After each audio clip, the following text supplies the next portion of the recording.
the first thing that I would say about comparing two different areas is, and this is just me, the first time I look at something, I try and take money off the table. Because at the end of the day, the person that you wake up and look at in the mirror has to be happy, regardless of how fat your wallet is. So that's the very first look that I do is the environment right for me? Are the people right for me? Is it something that I'm passionate about? Is it something that keeps me going?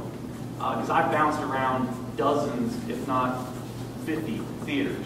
And some of them were really fun, some were great places, some of them were just a job. And the places that were great places are the places that I want to go back to. The places that were just a job, it's kind of like, oh, that's a month of my life that was okay. So that's my first step. But as far as communicating with the employer, be honest.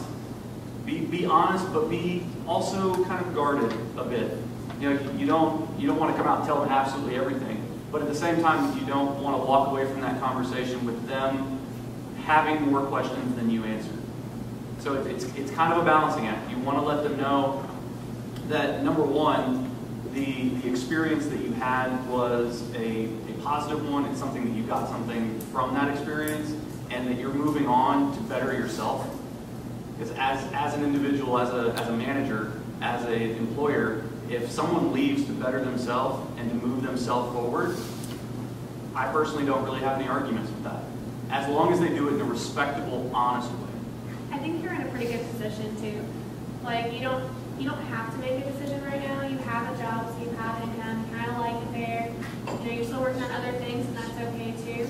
But you're not in like a dire place where you have to take a job, so you have the option to be selective and to really find something that you have to like you more than where you're at now,